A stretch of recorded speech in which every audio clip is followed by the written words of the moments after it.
¿Qué tal? ¿Cómo están todos? Mi nombre es Oscar Troyo y les doy la bienvenida a este primer episodio de un podcast dedicado al ocultismo.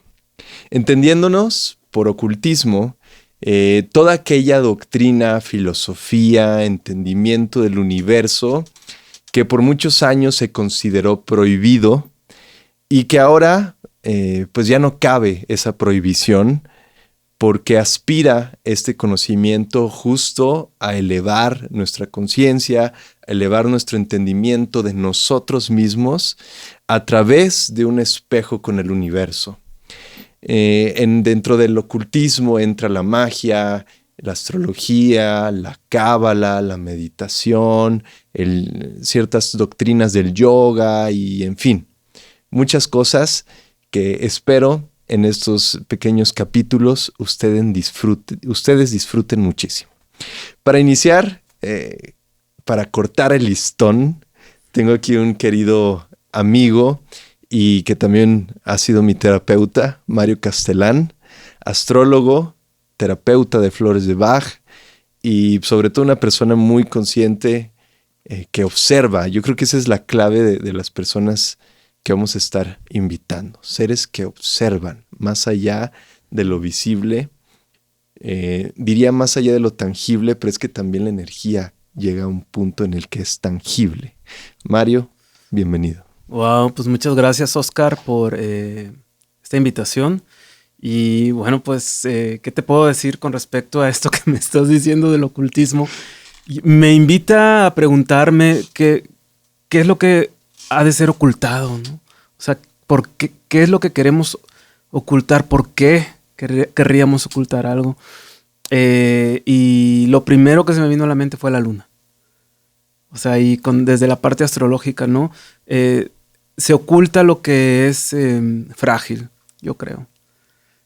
Fíjate que, muchos autores atribuyen a esta palabra todo este periodo de la Edad Media en el que fueron casados, todas estas personas que se dedicaban a la brujería, entre comillas, porque eran muchas otras doctrinas, simplemente el pensamiento libre o la filosofía naturalista. Uh-huh. Si te ibas a un bosque a reflexionar sobre la naturaleza, era condenado.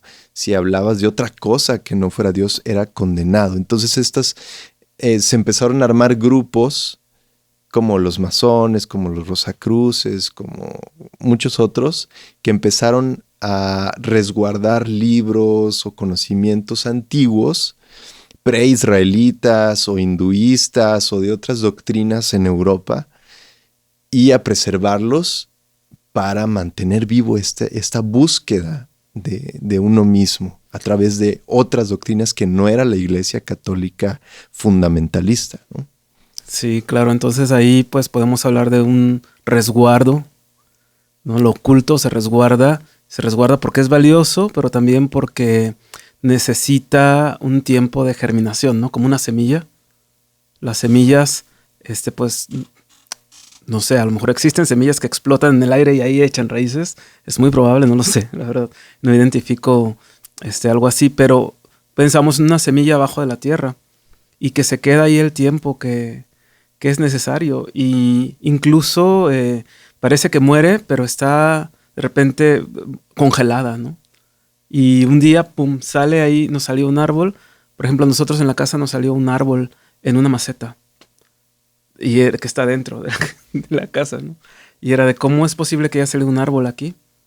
Y bueno, es ese tipo de cosas que me llevan a pensar que hay una vida gestándose en esto que llamamos ocultismo.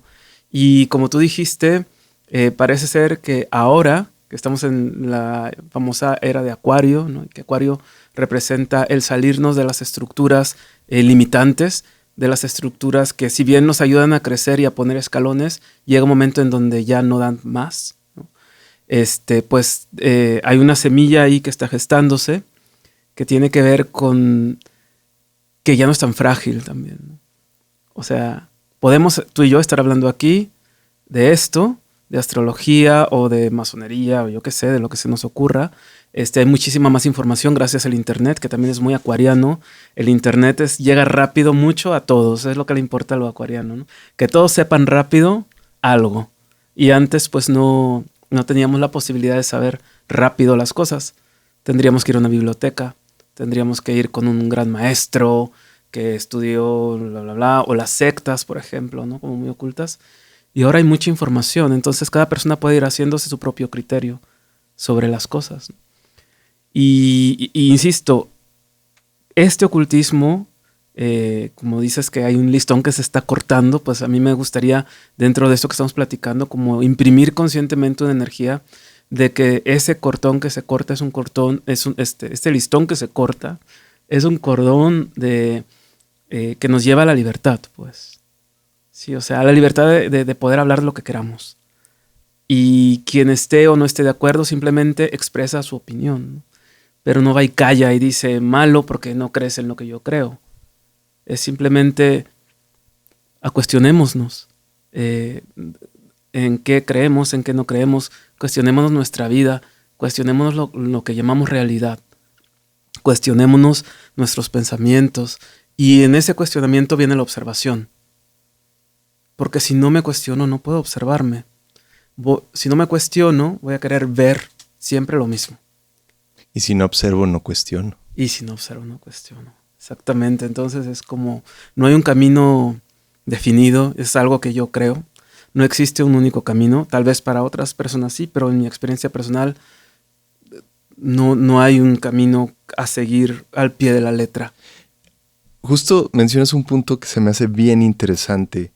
Mucha gente cuando piensa en astrología, piensa en algo predeterminado. O sea, porque naciste de tal signo, entonces toda tu vida se va a regir bajo eso. Pero no es así. Desde mi punto de vista no es así. La astrología que yo he explorado, que he estudiado y que he explorado y que he vivido en mí y también que es la que utilizo con mis consultantes, es una astrología más humanista en donde invita a observar el universo interior. O sea, cuáles son los planetas en mí, cuáles son los astros en mí, cuáles son los signos en mí y cuáles son los movimientos cíclicos en mí. De tal manera que, como por ejemplo la sacerdotisa, ¿no? Que es el segundo arcano, el arcano 2 del tarot, es llegar al templo interior de quien yo soy, y entonces ahí me está esperando esta mujer con un pergamino en las manos y me dice, esta es la sabiduría de tu interior. Entonces, si no te observas a ti adentro, lo que está afuera vas a estar a merced del mundo. O sea, es como con el velo, ¿no? Vas a estar a merced si no te observas a ti. Y entonces, desde ahí, estando en este templo interior, podemos encontrar los ciclos, los astros, los planetas, y en ese templo interior no hay un destino. Hay tendencias, hay un mar, y el mar no tiene un destino, ¿ves? O sea, el mar, las olas se mueven. ¿Quién dice cómo se mueven las olas? Aunque la luna esté ahí jalando las mareas, si creemos en un destino, yo creo que nos reducimos como seres. No honramos el regalo que es nuestra vida, y con esto no estoy criticando a ninguna persona que crea que existe un destino y que así está dado desde nuestro nacimiento hasta nuestro final, porque cada alma tiene su aprendizaje. Pero yo sí creo que es reductivo pensar en algo como que ya de A me va a llevar hasta C, D, etcétera. O sea, hay tendencias, y es lo que yo creo, en tendencias energéticas, y que si nos vamos haciendo conscientes de esas tendencias energéticas a través, por ejemplo, de uno de los caminos, uno de los infinitos caminos que puede ser la astrología, entonces desde esa conciencia pues empezamos a apoderarnos de nuestro interior y a ser como estos soberanos del interior, ¿no? Entonces por ahí es donde yo creo que no hay un destino, ¿no? Claro. Mencionaste algo que me remitió a varias cosas. Esto de las mareas. Me acuerdo mucho. Porque Piscis. Porque Piscis. Porque Luna. No, tengo un tío que justo, él es científico e hizo una investigación de predicción de mareas internas. O sea, en el, ¿qué es el Cecimar? No, Cimar, como el Zika, pero del Pacífico. Es el que está en Baja California. Sí. Oh, se me fue el nombre. Bueno, y mira que he tenido es colaboración Centro de ahí, se me fue. Investigación. De Ensenada, es de Ensenada, ¿no? Tendría que ser. Sí, Porque... este estaba en La Paz, es como un... Ah, ok. Ya. Pero justo eso, o sea, la dificultad, o sea, me acuerdo que me llegó a platicar que es casi imposible predecir justo la fuerza con que una marea llega a un mismo punto, determinado por 1000 factores, ¿no? Y eso me remite también a este lado científico que tú también tienes. Sí. O sea, tú eres... Yo soy doctor en Ciencias de la Computación y trabajo en investigación científica. Pertenezco al Sistema Nacional de Investigadores, que eso significa que pertenezco a un sistema, ¿no? Que estoy rindiendo cuentas como muchos investigadores en el país que trabajan en universidades y en centros de investigación. Entonces, mi pensamiento estructurado es un pensamiento bastante estructurado. Y como científico, o sea, con toda esta estructura, porque luego, mira, por ejemplo, los libros de ocultismo de otros teóricos, otros filósofos de la antigüedad mencionaban a la astrología, a la magia como una ciencia, dentro de las concepciones que se tenían en la Edad Media, ¿no? O sea, era como las bases de la ciencia moderna, la alquimia y todo esto. Sí. Pero luego obviamente se criticó muchísimo. La ilustración. Llegó la ilustración y ya. Todo eso era una patraña, ¿no? Exacto. Entonces solo el método científico riguroso es lo que genera una ciencia. Entonces, ¿cómo llegas a equilibrar estos dos aspectos del método científico con la astrología? Híjoles, pues yo creo que es una muy buena pregunta, pero primero contar, porque es algo muy cierto en mí. Yo crecí de niño en un ambiente muy católico, en un ambiente, no sé si dogmático, pero sí muy de tradiciones de ir a misa y bueno, Jesús y todo esto, ¿no? La Semana Santa y la Navidad, ¿no? Y hubo un momento, justo cuando empecé a estudiar computación, como a los 20 años, por ahí, 19, no me acuerdo, que entré en programas de computadora y yo dije, es que Dios no existe. Y me volví un súper ateo y felizmente ateo, o sea, no... Y las computadoras me dieron como no sé, como su bendición para ser ateo. Y no digo que ser ateo sea ni bueno ni malo, la verdad es que no me importa que la gente crea o no crea. Es más, ahora mismo, o sea, después de un camino que he andado, yo no creo que sea posible creer en Dios. Es como una utopía esto que la gente dice, ¿crees en Dios o no crees en Dios? Creo que está mal planteado el problema, ¿no? Desde ese ateísmo que todavía lo acrecentó muchísimo más cuando estudié mi doctorado, yo ya estaba enamorado del método científico, yo creía que todo era modelable matemáticamente, que las computadoras iban a descifrar pues la inteligencia oculta todo el tiempo, etcétera, ¿no? Por ejemplo, que las computadoras podrían llegar a descifrar lo de las mareas, ¿no? Nada más que pues tuve un momento en mi vida en donde me dio un madrazo que la ciencia no me ayudó. Es decir, yo dentro de lo que creía que no eran mentiras, ¿no? Pues fui a un psiquiatra y fui con los... ¿sabes? O sea, con todo lo que tenía que estar probado científicamente. Si no, eso no servía. Y pues no me ayudaba. Y yo me quería morir.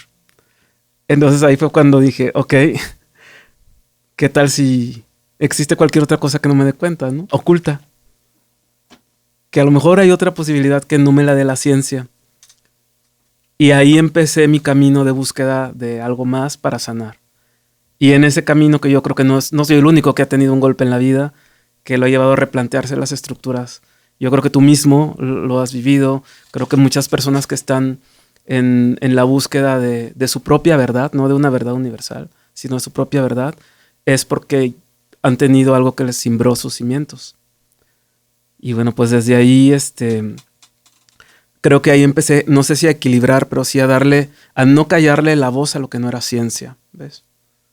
O sea, a decir, ok, yo entiendo que la parte científica es una parte que me representa y que amo, pero me di cuenta que me había pasado como de una caja a otra caja, así. Porque antes, pues, desde la cuestión como religiosa, dogmática, sentí que me pasé del dogma de lo no comprobado al dogma de lo comprobado. Y yo creo que la ciencia es una especie de religión, la verdad, la ciencia moderna. Y me atrevo no a criticarla, sino a dar mi punto de vista, porque participo de ella, porque participo de la comunidad científica, hay muchas cosas en la ciencia que son dogmáticas, aunque se compruebe y aunque nos lleve a un gran progreso. Siento que nos pasamos de una caja a otra caja, poco, ¿no? Y no por eso no voy a dejar de estar en las cajas, porque soy muy estructurado, ¿no? Pero ahí creo que es encontrar dejar de resistirme a que existen las cajas también, ¿no? Y no pelearme con la caja que en este momento es la ciencia, porque también la caja tiene límites. Y en esos límites es donde cada vez me gusta ir moviéndome más, ¿no? Y también la cuestión del esoterismo, de lo holístico, del misticismo, del ocultismo, también tiene muchos dogmas, muchos caminos que son como religiones, son doctrinas, ¿no? Como tú decías. Y también he dejado de resistirme a las doctrinas, es decir, si quiero estudiar algo, lo estudio de la parte más dogmática para conocerlo. Pero no me peleo con eso, es que estoy seguro de que estoy forjando mi camino. Ni tampoco lo asumes como los límites indestructibles. No, porque es una experiencia, o sea, mi vida es el regalo. Y yo voy a hacerme cargo del regalo, no alguien que hizo un camino previo a mí. Y entonces desde ese autoobservarme, pues también voy cuestionándome a mí mismo lo que han sido mis propios dogmas, mis propias creencias, e intento desde ahí, no desde un lugar de rebeldía como reactiva, que también me parece que no lleva como, en mi caso no me llevaría a ningún lugar, ¿no? Intento crecer desde esos cuestionamientos. Yo creo que el ocultismo es para eso, el ocultismo es para encontrar la luz interior, que el límite lo pone uno mismo de esa luz, entendiendo que no tiene límite en realidad. Justo llamaban ciencia porque, ya entraremos en el tema, pero el efecto que tiene cierto planeta, por ejemplo, por citar la astrología, ¿no? O sea, cierto planeta en cierta posición, si estás como abierto, receptivo, sensible, lo vas a tener tú, lo voy a tener yo. Entonces digamos que desde esa perspectiva está siendo algo comprobable y replicable. Sí es comprobable y replicable, pero no dentro de, por ejemplo, la astrología. Para ser comprobable y replicable tendría que entrar dentro de los estándares del método científico con una rigurosidad de muchísimas personas, llevar un histórico que, bueno, me parece un experimento que sería poco plausible, ¿no? Porque, sí, o sea, me refiero en términos de la Edad Media, ¿no? Bueno, en esos modernos, términos, sí. En esos términos de la Edad Media, gracias por... Es que soy bien cuadrado, así que digo, no, es que es así, ¿no? No, en esos términos, claro que, a ver, yo creo que en los términos de la Edad Media, en los términos de antes de la Edad Media, de muchas cosas que desconocemos, los que nacimos, ¿no? Yo tengo 43 años y es nada con respecto a la edad del universo, ¿no? Como ¿qué tanto puedo yo saber de un camino definido, ¿no? Pero yo creo que no es que la astrología haya nacido en la Edad Media, yo creo que estos saberes, sí. Como la astrología, como la meditación, que luego devinieron en religiones, que yo creo que religiones que cayeron y volvieron a salir, ¿no? Y otros las agarraron y siguieron, el ¿no? color y luego... Así como la verdad yo siento que actualmente las religiones están cayendo. O sea, y no porque la gente no crea en lo divino, es porque la gente ya trae otra onda. Y sobre todo los nuevos. Sí, o sea, las nuevas generaciones traen otra cosa, ¿no? Entonces, desde esa observación, desde esa sabiduría de que el ser humano no está desconectado de la naturaleza, y desde ahí obsérvela afuera y obsérvela adentro, y desde ahí estudia, y desde ahí estructura, analiza, discierne, y identifica la igualdad en los demás. Y comparte, además, porque el conocimiento, la sabiduría se comparte, ¿no? Entonces, desde ahí hay tendencias. O sea, es esta posibilidad abierta como una puerta de decir, a ver, tal vez si yo tengo Mercurio en Aries, ¿no? En casa 8, etcétera, ¿no? A lo mejor tengo una tendencia a que mi comunicación es muy directa. Que no buscaré demasiada conciliación cuando comunico, ¿no? No sé, por decir algo, ¿no? O si yo tengo, no sé, ascendente en Géminis, por ejemplo, ¿no? Por ahí que un ascendente en Géminis, si fuera es el caso, ¿no? Pues es yo, lo que los demás van a observar de mí, muy probablemente va a ser una persona curiosa, una persona que quiere aprender cosas nuevas, que no se compromete fácilmente porque le interesa esto y aquello, y es una persona como un eterno estudiante incluso, ¿no? Y eso es algo que es como mi primera carta de presentación ante los demás. Entonces, o sea, así, si yo tengo la luna, por ejemplo, ¿tú en qué tendrás la luna en Capricornio? En Libra. En Libra. Si yo tengo una luna en Libra, entonces voy a tender como a estar siempre equilibrando, tal vez para yo refugiarme, ¿no? Para cuando me siento vulnerable, voy a intentar conciliar rápidamente algo, ¿no? Y sobre todo no tomar decisiones. Como que tendré tiempos de no tomar decisiones, de no dar pasos, porque incluso me voy a sentir agresivo si doy un paso. Entonces, o no me puedo quedar sin la otra parte de lo que estoy conociendo. Es como un poco esa parte, ¿no? Hablando muy someramente de una luna en Libra, porque habría que ver los aspectos que tienes, en qué casa está tu luna, con qué planeta dialoga, con qué planeta genera tensión, con qué planeta se fusiona, si fuera el caso, con qué astro, qué etapa de tu vida estás viviendo. O sea, y a mí algo que me encanta de la astrología, y por eso creo que poco a poco he ido hacia allá, es porque me permite agarrarme a los ciclos, ¿no? O sea, ahí hay mucha matemática. Lo cíclico es matemático para mí y me da como si las olas, estas impredecibles del mar, de las corrientes, tuvieran un handle, tuvieran un volante, y yo me puedo agarrar de una ola y decir, esta ola viene porque viene desde acá, ¿no? Son como fractales. O sea, todo es cíclico. La luna tiene sus órbitas, los planetas, la Tierra tiene sus órbitas, el día, la noche tiene sus duraciones. Y yo ahí veo la manifestación de la inteligencia universal que se repite infinitamente hasta llegar a mis células y más allá de mis células. Ahí hay ciclos también que están respirando, expansión, contracción. Nos vamos al Kybalión y podemos pasarnos hablando de los principios cósmicos, claro, como toda la semana, ¿no? Vamos a hacer una pequeña pausa y ahorita seguimos.